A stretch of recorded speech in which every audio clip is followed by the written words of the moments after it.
歡迎大家嚟到泰山自主啊！今日咧，我哋玩懷舊先啊！點解懷舊呢？因為咧，我發現咧呢一種食物咧喺我大個咗之後啊，尤其喺香港啊，唔知點解咧係好似消失咗咁樣。但我細個嗰陣時咧，就成日都見到嘅喎，唔同嘅 party 啊，人哋嘅屋企啊，喺街邊啊，我講緊係乜嘢咧？就係咖喱角啦！哇，咖喱角呢樣嘢，有陣時我阿媽咧都會喺一啲我唔知點解咯，喺啲餅鋪度有陣時有得買嘅噃，咁佢係買翻嚟俾我哋咧做嗰啲下午茶點啦，哇，好食到爆炸！一咬落去，有啲咖喱味啊咁樣，哇，好鬼正啊！真係又脆噏噏啊咁樣，即係細個係好中意食咖喱角㗎，但係大個咗之後咧，喂，咁所以咧今日咧我哋就懷舊翻去我細個嗰陣時嘅咖喱角啦，好唔好？我哋即刻開始做啦！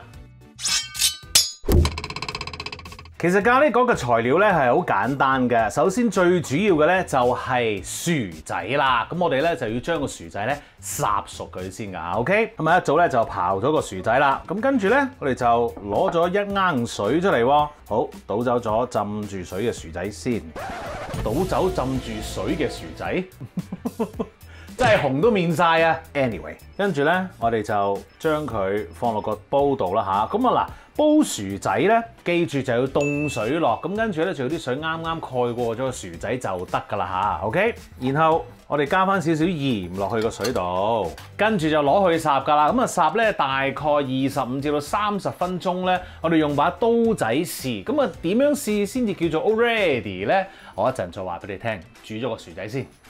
第二樣最緊要嘅材料咧，就係洋葱啦。咁我哋點樣切個洋葱咧？我哋要將佢切粒㗎吓 OK， 分開咗一半先，個丁係唔要啦。跟住咧，我哋又好似一層層咁樣界開佢先。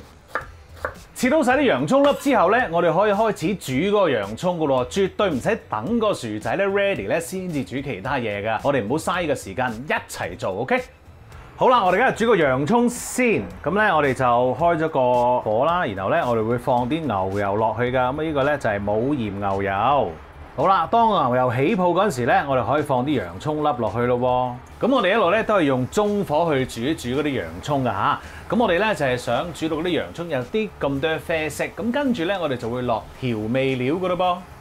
好啦，咁啊炒咗大概8分鐘到啦，咁你見到咧嗰啲洋葱咧都開始好靚咯喎，呢個啡色我就中意啦。跟住我哋要放呢一個咖喱醬啦。咁啊視乎你自己有幾中意咯喎。如果你唔係太中意嘅話咧，就唔好落咁多啦吓 OK， 咁我哋爆香咗啲咖喱醬啦，然後咧我哋又要爆其他嘅香料㗎，有呢一個薑黃粉啦、garam masala 啦吓，呢一個再解釋係乜嘢，同埋咧少少鹽嘅。落晒落去先，咁咧其實啲香料咧，你都係要炒一炒佢嘅。英文咧就叫做 blooming， 咁啊將嗰啲粉咧再爆香啲咁解嘅啫吓 OK， 咁我哋而家咧爆一爆，跟住我哋就撈埋佢啦。跟住呢個時候咧，我就會熄細火，然後咧我就會爆一爆啲蒜頭啦。嗱，呢個蒜蓉咧我就唔會大火去煮嘅，因為我就係想要嗰啲香味嘅啫。咁我將佢爆香咗佢先。非常之香，好正。嗱，跟住咧，我要放一樣嘢咧，你哋可能唔中意食嘅，所以咧唔使一定要放嘅。但係我自己咧係 OK 㗎嚇，就係咩咧？青豆，我會放落去嘅，因為個顏色好靚啊。Boom！ 哇，即刻靚晒。繼續係細火啊嚇！呢啲青豆咧就係一啲雪藏青豆嚟嘅，咁基本上咧都係熟晒㗎啦。只不過咧我哋想炒佢香少少咁解嘅啫。好。Ready， 熄咗火之後咧，我哋就可以將佢咧放喺個碟上面先啦。煮完之後咧，就有啲洋葱同埋青豆咧攤凍佢一陣先 ，OK？ 而家我哋要睇睇個薯仔 ready 未啦。好啦，我哋而家咧就要 𥁤 一 𥁤個薯仔 ready 未咯喎。嗱，有個方法咧，點樣睇啲薯仔 ready 啦，就好簡單啫。咁你揾一把刀仔啦吓，咁然後咧你就揾個薯仔最中心嗰個部分，然後就咁加落去，然後咧成個稱起佢上嚟。稱唔起嘅話咧，即係話佢已經係 ready 㗎啦。呢個薯仔 OK 㗎咯噃，我哋可以攞去壓爛佢。好啦，咁我哋攞個薯仔過嚟，跟住咧我哋就落少少砂糖。你唔中意咧可以唔落嘅，不過咧我覺得落啲咁多咧可以調翻起嗰個味，咁啊令到嗰個咖喱角咧好味好多嘅。跟住我哋揾一個壓薯仔嘅工具咧壓爛佢啦。咦，似乎切一切佢一半好啲喎，切細啲。好啦，咁啊壓完啲薯仔之後咧，咁我哋就可以倒我哋頭先煮好嘅洋葱同埋青豆咧落去啦噃，跟住咧就撈一撈佢，然後咧我就再壓，其實咁樣咧就會勻勻好多嘅。咁啲洋葱咧亦都會同啲薯仔咧再混合多啲，咁啊味道咧就會更加好噶啦。喺呢個時候咧，你就要試味噶啦，因為咧如果包咗之後咧味道唔夠嘅話咧，改唔到噶啦嚇，我要多少少鹽。好，哇！有啲汗水添。整完咗之後咧，我哋就唔會即刻攞去包嘅。咁我哋要將佢攤凍一陣先。咁啊，南西放喺雪櫃㗎。你用保鮮紙包實佢，吉個窿，咁啊由佢喺室溫度咧攤佢10至20分鐘到啦嚇。咁啊等佢涼少少先攞去包。OK， 唞一唞先，哇！抹一抹汗啦，真係。好啦，個餡攤透咗陣咧，我哋就開始包㗎啦噃。咁啊，包之前咧，我哋要搞一搞包嗰個膠水先。嗱，今次咧我哋嘅膠水咧就唔係蛋啊嚇，我哋咧就用麵粉。咁我哋咧就要一啲中筋麵粉啦，加少少水，冇一次過加晒，因為其實咧我哋要做到好似漿糊咁樣嘅，慢慢搞一搞佢啦。OK， 搞掂。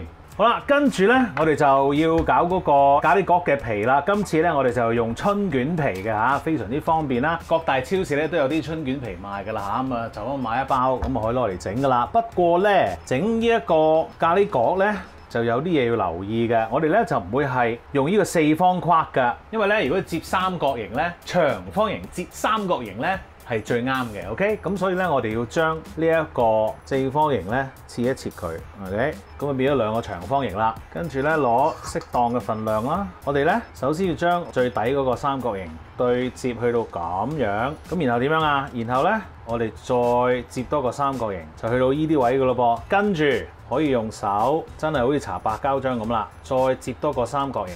咁當中如果佢有少少爆嘅話咧，咁你咪撳翻落去咯。嗱咁咧就係一個㗎啦。嗱，第一個包得差少少。咁如果你真係驚嘅話咧，咁你可以咧每一邊咧都搽一搽呢一個白膠漿，咁啊再穩陣啲。咁啊，但係咧如果你每邊都搽嘅話咧，就好厚身㗎啦。OK，咁我哋就唔係想搞到佢咁厚身嘅。OK， 繼續㗎啦。好啦，咁啊，我咧就包咗一部分嘅啫，咁啊10零隻啦嚇，咁啊其實咧一包春卷皮，如果你解開咗之後咧，絕對咧可以包晒我哋今日食譜嘅份量㗎。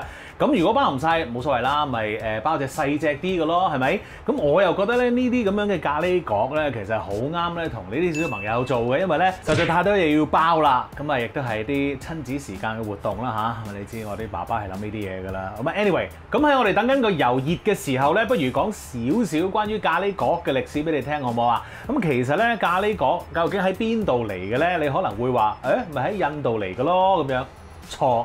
其實咧，佢係喺中東嗰邊嘅地方嚟㗎嚇，咁啊直接可能係去到波斯人嗰陣時嘅年代，有好耐歷史㗎啦。不過咧，因為嗰陣時嘅中東人士咧就不停去做生意啊，咁啊去咗印度嗰啲地方就做生意，咁啊將呢一個咖喱角咧就帶咗去嗰邊。因為咧其實咖喱角啦嚇 samosa 啦叫做係當時咧旅行必備嘅食物嚟㗎。炸完之後咧咁可以保存啊嘛，跟住傳咗落去印度之後咧，咁啊跟住又傳埋過去呢一個南亞啦。咁嚟嚟下咧就嚟到你有個港式嘅咖喱角啦，咁啊就係我哋細個食嗰啲啦。OK， 咁啊講到呢度咧，嗰個油都應該熱㗎啦嚇，我哋睇睇佢先。好，個油熱啦，咁我哋咧就每一邊咧就炸佢大概1分鐘到嘅。嗱，唔好貪心，千祈唔好搭起佢喎，咁樣炸住先。點解我哋炸1分鐘到咧？新鮮嘅做出嚟嘅咖喱角咧，我哋可以咁樣炸。但係咖喱角嘅好處係乜嘢咧？你放佢喺冰格入邊可以儲存2個月，哇，好正啊！然後你想食嗰陣時咧，就將成個咖喱角咧直接喺冰櫃攞出嚟攞去炸。不過就可能要炸3分鐘 ，OK， 每邊3分鐘，明白冇？呢啲顏色好靚啊！好啦，咁啊夠1分鐘咯喎，咁我哋攞上嚟先，哇，好靚仔啦！跟住咧，我哋就放喺一個有架嘅盤度，等佢咧攤透下咯喎 ，OK？ 哇，幾靚個顏色，係咪好正啊？ Very nice！ 嗱，記住炸完一組之後咧，我哋要等個油溫再升起咗之後，先至炸第2組。如果唔係咧，有排都炸唔到噶啦，俾少少耐性啊嚇。同埋唔記得提一提你，我哋用幾多油咧？咁我哋用半寸嘅油就 OK 噶啦，唔使太多嘅 OK。咁我而家要繼續炸啦。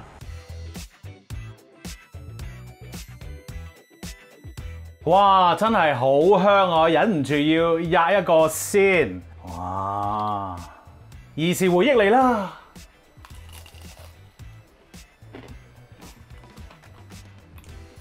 ！I'm back， 好好食。有人可能會問，使唔使炸2次㗎？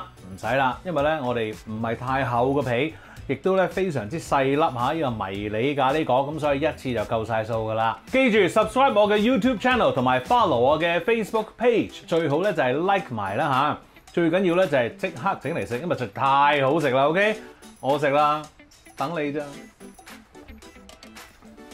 哇，停唔到口啊！